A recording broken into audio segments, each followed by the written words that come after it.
James Yap makikipag-date raw sa Valentine's Day at sa mismong birthday niya kinabukasan. Wala, dito lang ako. May practice ako. So, malungkot. Hindi. Hindi naman. Siyempre, lalabas ako. Magdi-date ako, no? Di ba? Sino ka di? Magdi-date ako. Hindi. Ha? Secret. Pero higit sa pagtutuon niya sa kanyang date at mystery date, mas gusto ng sikat na basketballista na makasama ang anak na si Bimby sa mismong kaarawan niya.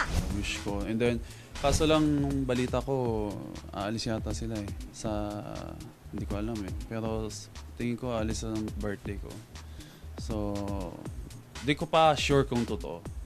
Kung hindi naman, so syempre hihiramin ko, di ba? Kasi birthday ko naman eh. Pero mapa-birthday man o hindi, sinisiguro ni James na mayroon siyang panahon para sa anak na si Bimby gaano man daw siya ka-busy, lalo na't last week pa sila nagkita matapos ang 2 buwan. Kaso lang na late pa ako dahil may practice ako noon. Sabi ng sister ko pagpasok daw niya sa place ko. Ang bukang bibig kaagad, Papa, where are you? Ganon kaagad eh. So, yun. And then, medyo na-late ako. So, tinatanong niya yung sister ko, where's my papa? Why so tagal? So, yun. Nakakatuwa. Samantala, hindi lang sa pagiging ama at basketballista may 3-point shot si James dahil maging sa pagtulong sa mga nangangailangan. Most valuable giver din siya sa pamamagitan ng kikitain ng kanyang isinagawang garage sale kamakailan lamang. Iba raw ang pakiramdam ni James sa ginagawa niyang ito na magiging malaking tulong para sa St. James, Mandaluyong. Siyempre, masaya, di ba? Parang share your blessings, di ba? So, kumbaga, ikaw yung na-bless. So, can I share mo rin, di ba? Sandali lang ah. Ay, ano yan? Ikaw kasi, ay mo pa magpakatotoo. Aray ko! Uy, pero Pakatotoo maganda ka ang na mata kasi. niya, Nay. Sobra apologetic, guys. Siya na mali, ikaw pa magsasorry. Laban ka daw. Dito, akin Buti na na lang, to. hindi siya nakatraso sa'yo. Akin na to, bago pa magpakasenti si Direk Joey Reyes dahil umalis si Dante Ponce, uunahan ko na kayo. Hindi kasi, eto pinaghalong emosyon ang pagtanggap ng mga kababayan natin doon sa pinakabagong kwento tungkol kay Chris Aquino. Kasi pinipirmahan na niya yung last check na kailangan niya ibigay kay James Yap kaugnay ng kanilang paghiwalay. Ang sabi niya, umiiyak daw siya habang pinipirmahan niya at ginagawa niya yung cheque kasi lugar na maibibigay daw kay Bimby yung pera, napunta pa doon sa tatay. Meron pa siyang tinweet na ng babae na kumita pa. Parang ganon. Ito kasing mga ganitong kwento, ito'y, ako kasi sanay na ako kay Chris eh. Isa na lang siyang hangin na pag dumapo sa akin, tatawa lang ako. Sanay na ako eh. Pero para sa mga kababayan natin na talagang sincero ang pananaw sa mundo, hindi dapat sinasabi ganito na umiiyak ako. I was crying while chuchu, the last check. Pinasok mo yan eh. Pumasok ka dyan, lumapit ka sa apoy, nagpakaligaya ka, pinakasalan mo pa nga, di ba? Eh bakit ngayon may mga ganyang salita na ng babae ka na kumita ka pa? Eh sino ba? Pinagduldulan ba natin siya kay James? Pinagtulakan ba natin siya? Wala naman nagtulak sa kanya sa bangin, siya naman ang kusang lumundag. Kaya pagkatapos ng isang relasyon na tulad ng kanila, sana mas magandang tumanaw ng isang babae na tahimik lang. Na hindi ando ng pagsisisi siguro, sarilinin na lang niya. Huwag na niya idamay pa yung publiko doon sa pagsasabi niya na I was crying while signing the last check that I would give James. Juju. Ganon-ganon. Hindi naman natin siya pinagpilitan eh. Kusa naman yung desisyon Ang ito. nakakalungkot niya, kasi kahit sino mang relasyon, hindi naman kailangan isa pang Chris Aquino, no? Kahit ano mang relasyon, yung paghiwalayan nyo, the bottom line is separation of property at ng pera. Mas masakit talaga. Masakit talaga. It really, Oo, it yung really separation of property, masakit talaga Ay, yun. Naku, huwag na natin punta. Kung saan naman makapunta itong usapang Alam ito? niyo, Pinaghirapan, like si Chris, pinaghirapan niya. Diba? ako last week, ngayon ang moment ang divine leave. Nakadelikado Wala naman. ka Divine kanina. there. Ito, Diba? dadagdagan ko. Iba, Dadagdagan ko. masakit. Dadagdagan ko. Divine, there are 200,000 reasons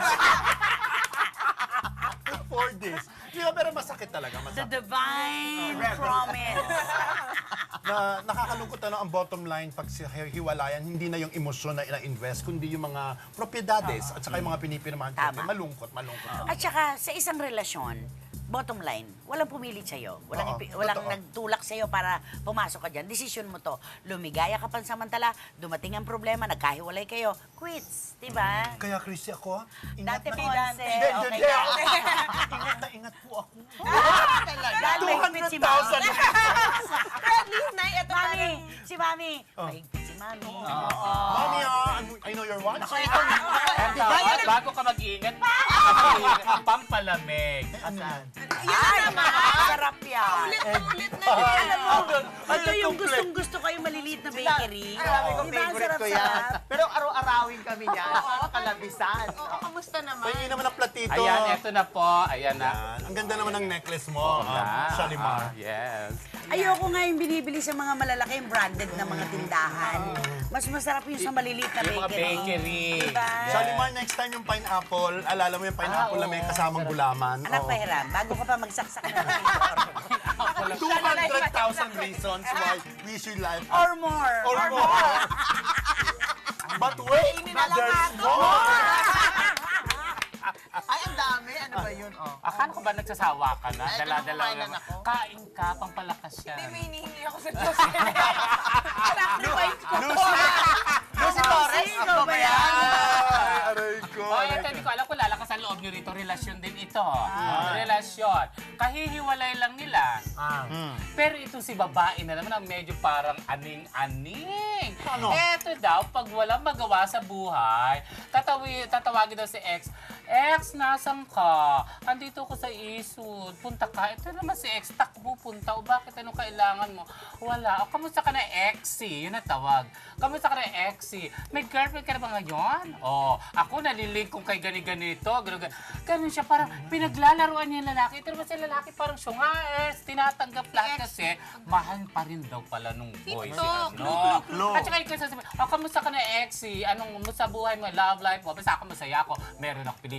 Meron ako. Ganun-ganun pa siya. Masaya. Teka. Ano yung English ng ilog? Yung ba yan? Yun.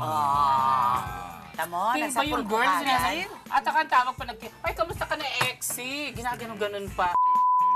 Yung boy naman, tanggap ng tanggap. Pero yung boy, wala tayong narinig na masama. Wala. Gentleman nga yung yan. lalaki. Oh, at Mas saka, gentleman ito. Gentle na gentle. Pwede bang comment? sige, direct. May dividing line ang pagiging mabait sa pagpapakatanga. Yun lang. Oh, yeah. Ang clue, yung babae, pwede natin i-relate ang kanyang initial sa lugar kung saan lagi kang pumupunta. At pinagpa-flash Pag mo. nasobrahan ka ng egg tart. Lagi ka Ano ba nagpupunta yan? doon. Direk, ano yung sabi mo? Nagwiwi. May dividing line. Ang katangahan. Ang mabait. Sa kabaitan. Lalo naman to. Bakit? Dividing line, ayan yan, Oh. ng pagiging mabait sa katotohanan. Diba? Ay, aray ko. Pero direct yung si boy, kinakausap daw yata yun ng kapatid. Dead man, hindi pinapakinggan. Mukhang hanggang dito. Tagos-tagos Tagos. ang mahal eh. Tagos-tagos. Ikaw pa naman tawagin, Oy, exy, buti pumunta ka. Ginagawa sunod-sunuran yung lalaki. Ay, naku. Type mo ba yung lalaki? Pwede na rin. Choosy ka pa ba? Kasi sa kahit anumang relasyon, yung pagtrato sa'yo, kung paano mo hinahayaan yung taong tratuhin ka. If you allow a You allow person, it to happen. hindi mangyayari yun. Sa iba, direct may tumawag na sa'yo gano'n, tapos sasabihin ka, exy, kamusta na? Oo, pero pinalinta ko na yung pin code ng aking ATM. Ay, naku mga kapatid, salamat na naman po sa pagtutok sa amin ng kalahating oras. Bukas pong muli magsasama-sama May po connect tayo na naman sa pera. para sa mas malalaking kwentong showbiz pa rin dito lang sa Ang latest!